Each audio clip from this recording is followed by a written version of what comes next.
Bonjour à tous, bienvenue sur la rubrique du sol. Donc une nouvelle vidéo sur le suivi des cultures. Donc je vous avais promis, suite à la dernière vidéo, d'essayer de vous faire un retour sur des choses positives, des initiatives d'agriculteurs qui sont somme toute positives, ou tout du moins qui ont le mérite d'être tentées et d'être partagées. Donc là on est dans une parcelle destinée à produire du colza, mais qui a été associé à une févrole. Pour revenir un petit peu sur l'itinéraire, c'était un précédent escourgeon, les pailles ont été exportés de mémoire. Un travail du sol normal, au travail à dents, et puis après suivi d'un semis de la févrole, on va dire grosso modo vers fin juillet. Je vous mettrai la date en descriptif en dessous. Et le colza a été semé une quinzaine de jours après la févrole, donc dans une févrole qui était déjà développée. Donc ça a été semé au semoir à betterave. Et je vais vous montrer un petit peu le résultat. C'est somme toute surprenant, mais intéressant également. Donc voilà la situation de la parcelle aujourd'hui. Les févroles dominent. Certaines sont en fleurs également. Voilà. Donc ce qui veut dire aussi que par rapport à leur stade de développement, si on a un petit peu de gelée, malgré tout, elles seront assez exposées à ça, donc elles normalement devraient s'effacer assez rapidement. Donc le colza lui est en dessous, voilà, il est de pied. Alors à des stades différents, plus ou moins développés certes, mais malgré tout, malgré la présence de la févrole, on a quand même des colzas qui sont quand même relativement bien développés. Voilà. Peu ou pas attaqués, peu de morsures, on voit quand même quelques petits points comme vous pouvez le voir. Là probablement une chenille plutôt qu'à attaquer le cœur du colza. Mais globalement on a un stade de colza qui est plutôt intéressant, pas trop avancé, et la parcelle est quand même propre. Il y a pas mal de résidus en surface qui évoluent tranquillement. Donc pour le moment c'est plutôt une réussite, en espérant que tout ça puisse se conduire tranquillement jusqu'au bout. Alors d'un point de vue protection du sol, etc., pour l'instant on peut rien faire de mieux. Le sol a été couvert assez rapidement après la récolte. Le colza installé derrière va prendre le relais quand la févrole va s'effacer tout doucement. Donc on aura là, sur un cycle d'un an, on aura eu globalement un mois et demi où le sol est resté à nu. Donc en termes de couverture du sol, on peut guère faire beaucoup mieux.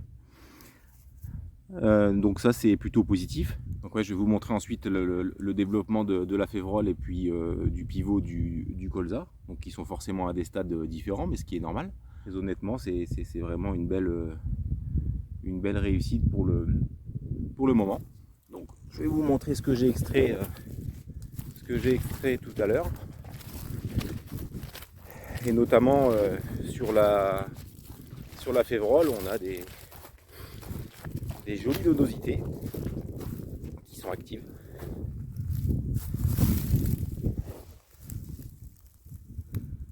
Donc voilà les nodosités, on les voit, les petites boules roses. Donc comme elles sont roses, ça veut dire qu'elles sont actives. Donc elles arrivent à capter l'azote de l'air et la restituer à la plante. Donc le pivot que j'ai arraché, qui fait une vingtaine de centimètres, alors après il a été cassé, hein. Donc ça veut dire que la févrole descendait beaucoup plus bas que ça. Donc fait grosso modo le double du pivot du colza. Donc le colza pourra aussi profiter du passage de la févrole pour continuer son chemin au printemps. Et la févrole, quand elle s'effacera et qu'elle sera restituée au sol, elle va certainement ramener quelques unités d'azote au colza, la culture principale. Donc c'est l'intérêt. Après, ça a certainement joué. Alors après cette année, la présence d'altise ou de grosse altise n'est pas forcément une pression très forte. Bon, ceci dit, c'est toujours un plus, c'est toujours un leurre. Après, au moins ça couvre le sol, ça produit, on va dire, de l'azote, mais quand la plante sera restituée au sol, bien évidemment. Donc c'est pour le moment, une belle réussite qui méritait d'être signalée, d'être mise en avant. Donc cette fois, nous voilà de retour sur la parcelle où je vous avais expliqué, notamment en présence de Nicolas, sur les problèmes de compaction de surface ou de réduction de porosité. Puis on avait en plus identifié un petit problème de compaction un peu plus en profondeur. Et donc l'exploitant avait fait le choix de passer un fissurateur.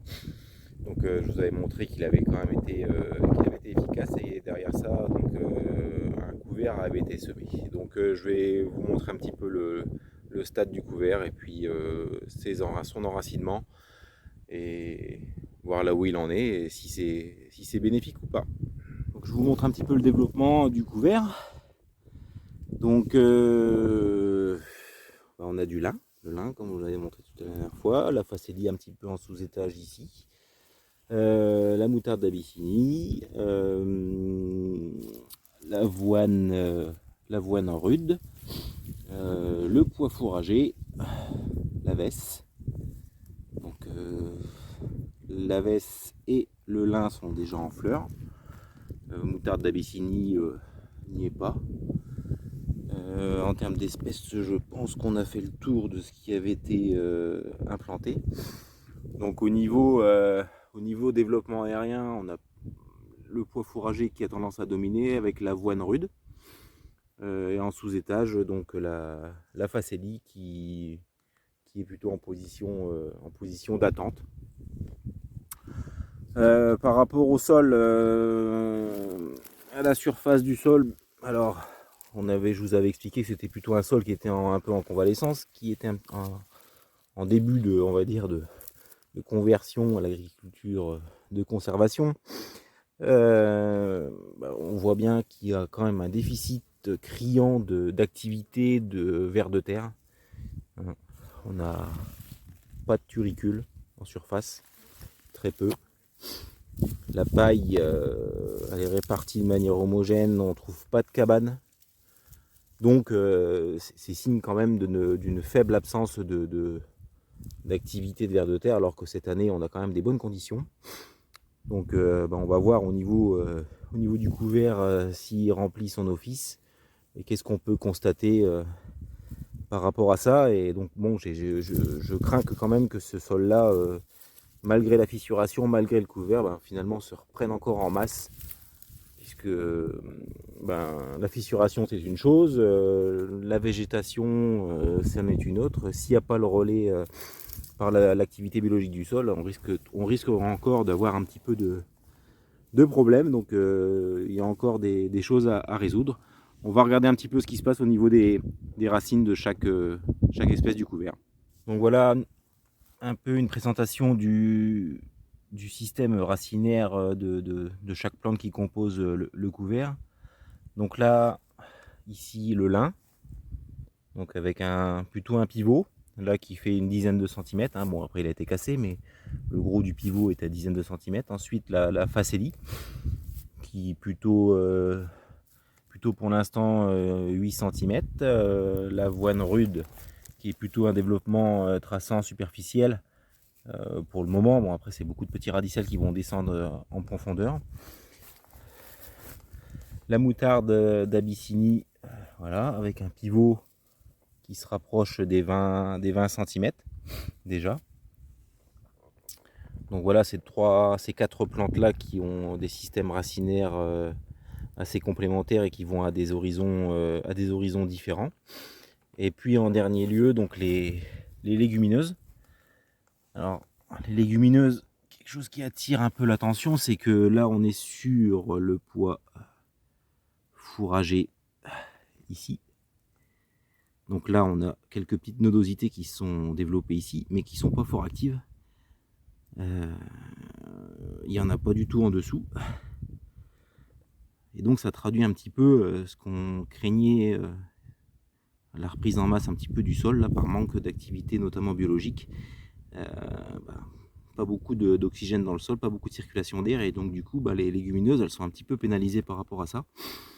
Alors ensuite sur la vesse, on a On a quand même quelques nodosités qui sont développées, hein, on les voit ici, mais qui sont développées allez, sur les 2-3 premiers centimètres du sol, et on n'a strictement rien en dessous. Voilà, aucune nodosité sur le dessous.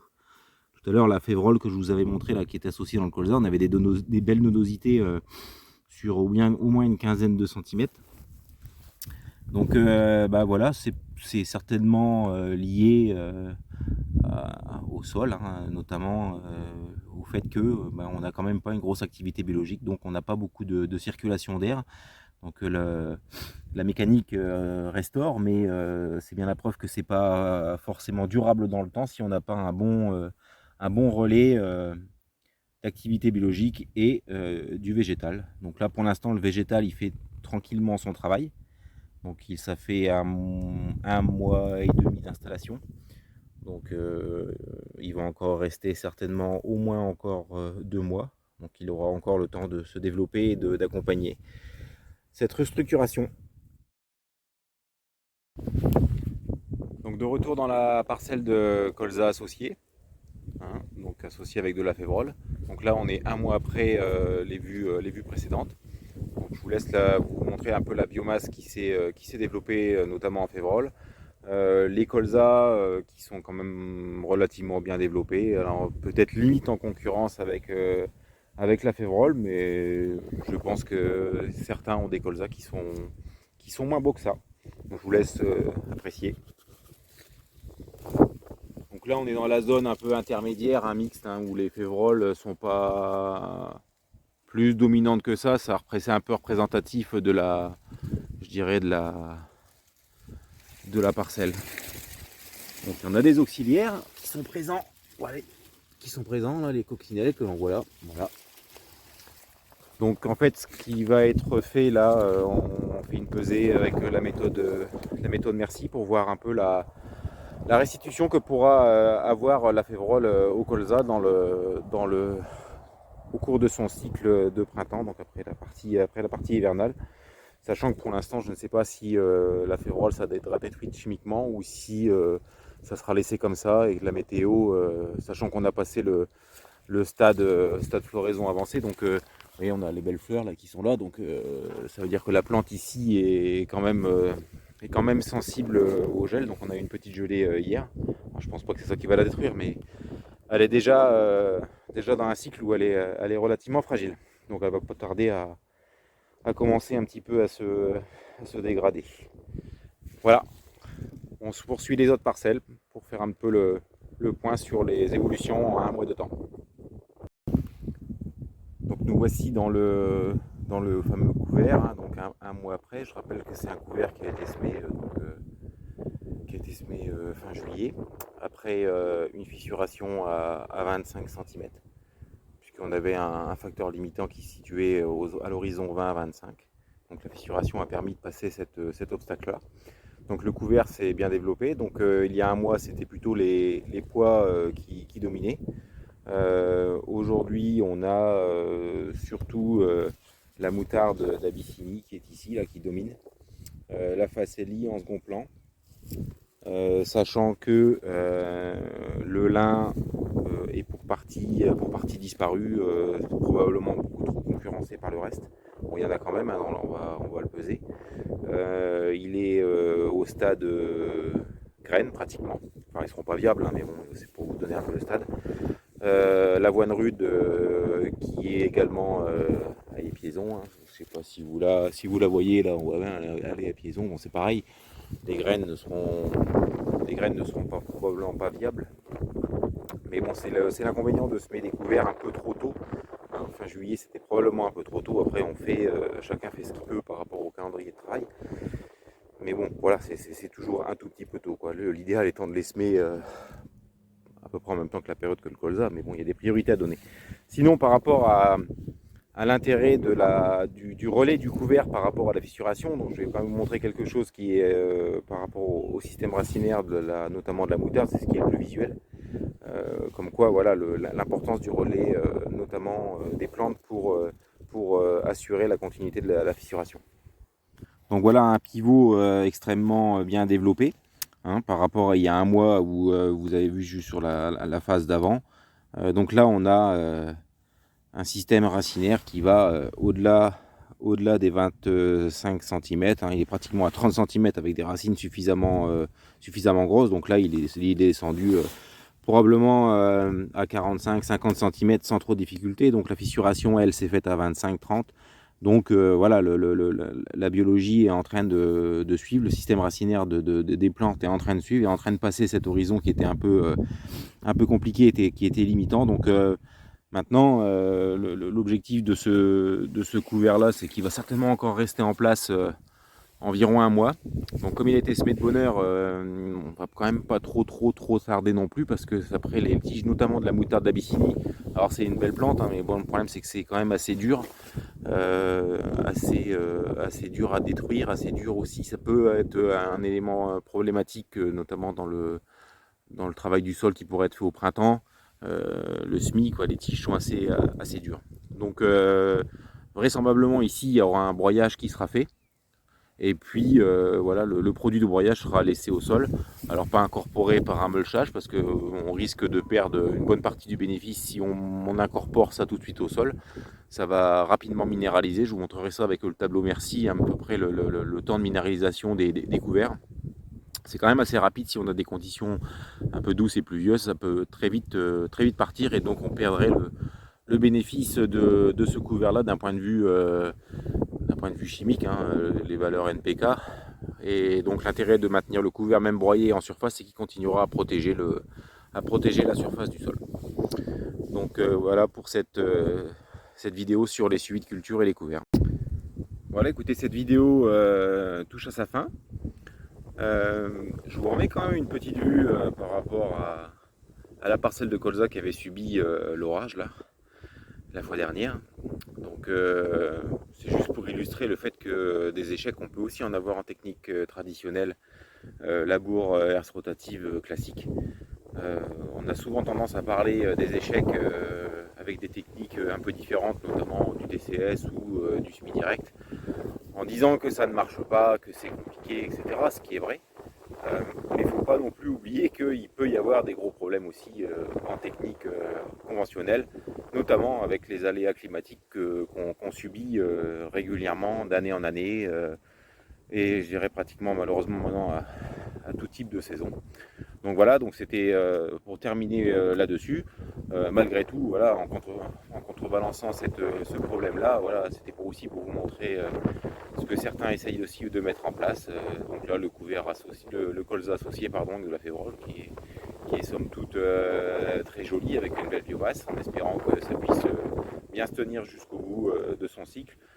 Découvert, où l'exploitant a pris soin vraiment de le semer dans des bonnes conditions, faire des bonnes préparations au préalable, le conserver le plus longtemps possible, pas l'enfuir, laisser une couverture au sol pour protéger le sol, donc à la fois pour sa future culture, mais aussi par rapport aux problématiques de ruissellement et d'érosion. Voilà, donc écoutez, je vous souhaite une bonne journée, et puis enfin une bonne fin de journée, et puis pour ceux qui sont encore dans les semis et dans les récoltes d'automne, écoutez, bon courage dans vos travaux. Profitez encore de la belle fenêtre climatique qui est encore présente, et puis à bientôt.